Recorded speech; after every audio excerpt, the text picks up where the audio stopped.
Oh, there's the cookies. Be right back.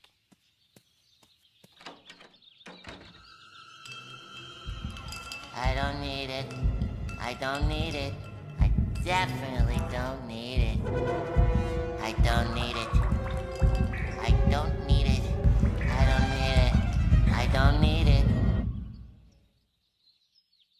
I need it!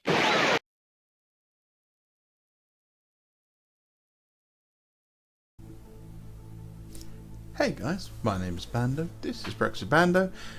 It's Monday evening, and I've decided I'm going to do a video going through these 3D printed parts that were sent over to me by a channel supporter, I suppose is the best term now. So yeah, I'm going to go over them, showing you sort of how I'm going to have to prep them, and what was actually sent over to me. So let's start with my big bag of green crystal meth. So from what I've looked at so far, because I've actually not pulled the whole thing apart, I've only seen what I showed you guys on a previous video. So got here is a nice fire raptor,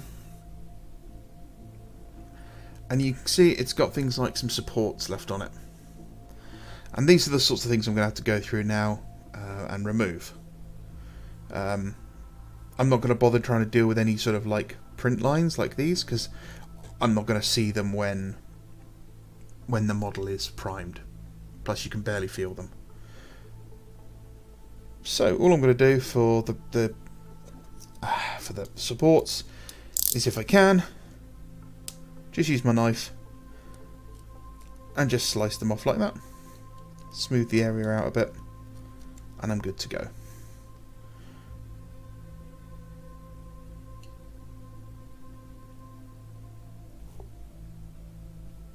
I do like this as a model. I really am looking forward to getting one for 30k. I did write up a list that had 7 of them. Had 7 Storm Eagles, or it was like 6 Storm Eagles and a Fire Raptor. It was quite a lot of models. So for infantry, just like you would at the 40k scale or 30k scale, you can see they've got supports on them. So the thin ones, they'll come off with the knife really easy. For the fatter one on the bottom, I'm probably going to want to use a pair of clippers to remove it. So firstly, I'm just going to gently run my knife along there, and that will remove that. And hopefully I can get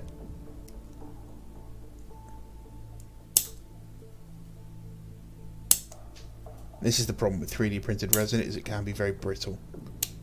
There we go. So you want to be a bit careful with it.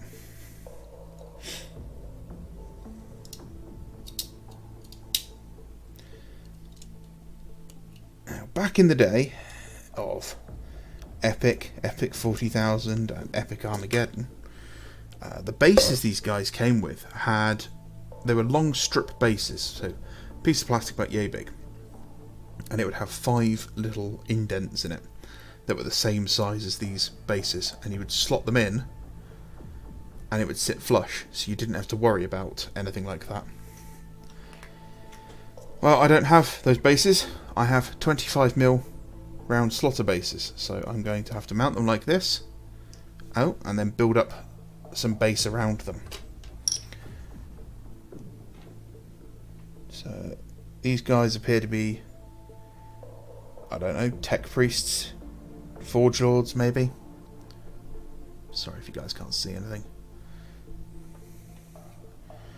And then we've got Terminators with thunder hammers, Terminators with the missile launchers on the back.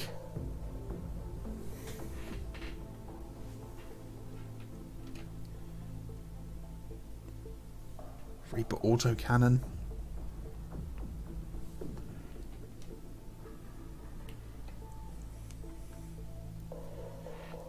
So I assume that's a Terminator command squad with their Warsmith.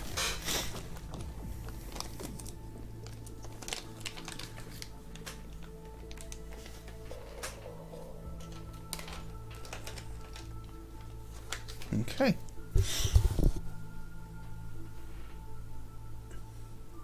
I showed some of these off on the last video. Just basic Mark II Space Marines and some support squads, assault marines, that sort of thing. And there are a couple with some damage that will just need a little bit of tender love and care to tidy up. So,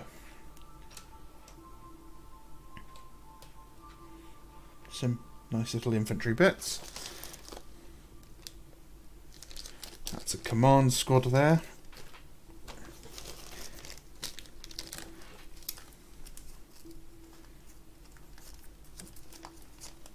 Oh.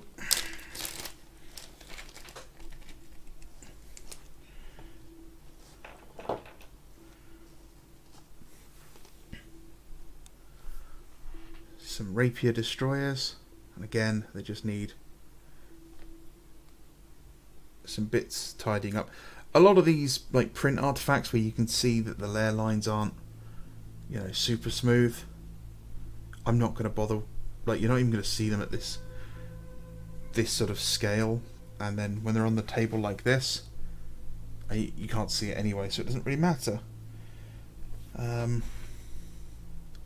Look at the claws on the dreadnought. They're tiny.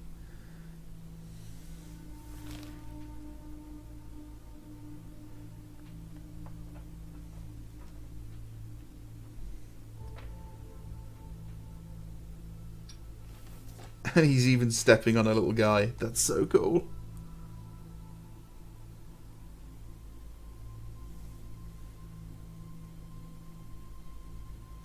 And he's got a conversion beamer. Nice.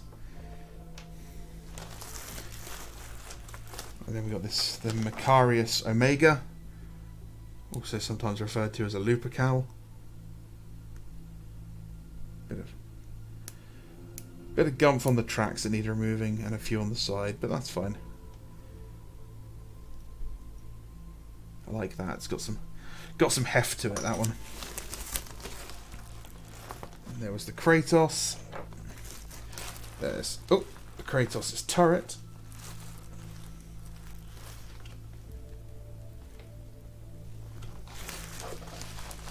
Let's see what else is in this giant pack of green crystal meth without hopefully throwing it all over the floor. If there is any more, I don't know. I don't actually know what I've been sent, so that could be it. And this is all just incredibly well packaged.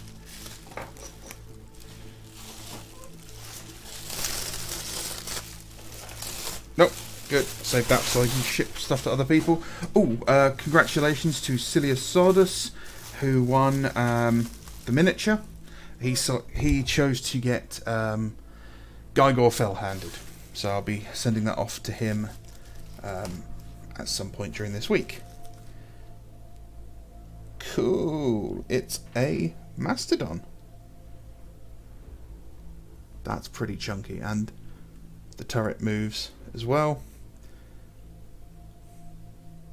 Even hollow, it's quite chunky. Nice. And a Falcon. Don't know if the turret moves on this one. Yes, it does. Just a bit sticky. That's the problem with 3D printed resin. If it's not cured properly, it can be a bit sticky.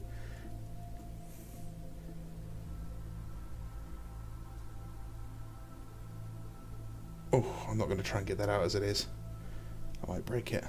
But that's cool. I'd love one of these in full scale too, but I don't know which army I'd want to put it in.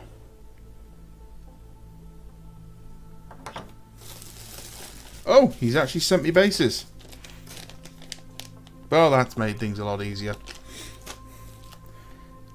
We got some more tiny tanks. A Sabre, a Laser Destroyer, and a Rhino.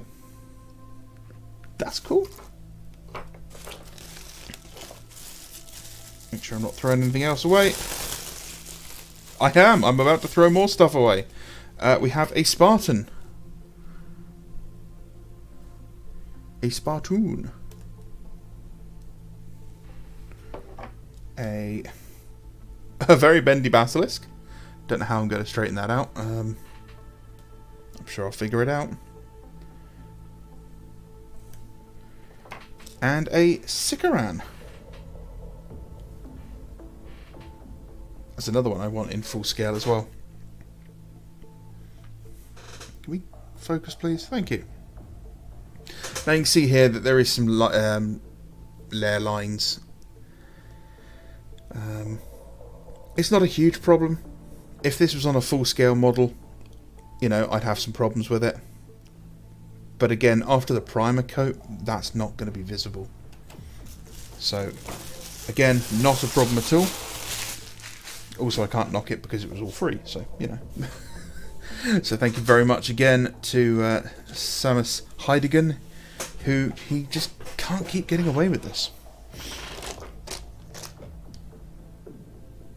So that's a nice little selection of some epic scaled minis. What I'll do is I'm going to give them a bit of a clean with some isopropanol, just to try and get that sticky feeling off of them. I'm going to tidy up all of the supports and get them based.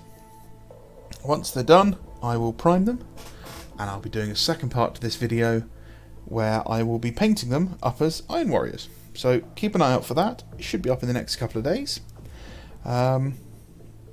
Again, thank you very much to Sam, who, you know, I really appreciate you sending this. You didn't have to do it.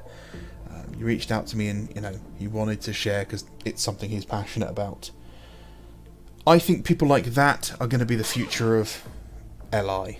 I don't think GW is going to support it for long. But for how much this cost in resin, you don't need to buy it from Games Workshop. For the cost of that new starter set, plus, you know, the whole release from LI,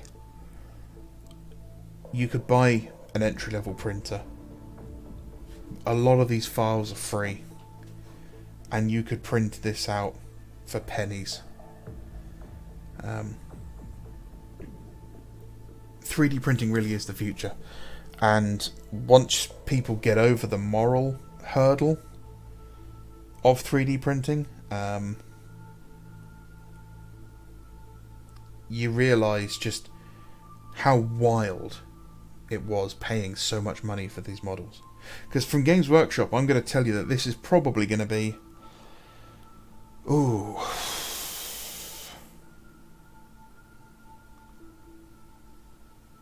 I would say that if you got all of these models, their equivalents from Games Workshop, for under £100, you got a great deal. But I doubt you could do it. I really doubt you can do it. So yeah. Okay, my name is Bando. This is part 1 of, well, I don't know what I'm going to call this series yet. So yeah, my name is Bando. This is Brexit Bando. Have a great day. Thank you very much again, Sam. Congratulations to Silius.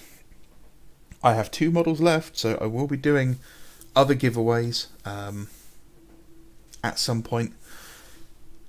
So just keep watching. Thank you guys. We've hit 1,000 subs. That's nuts.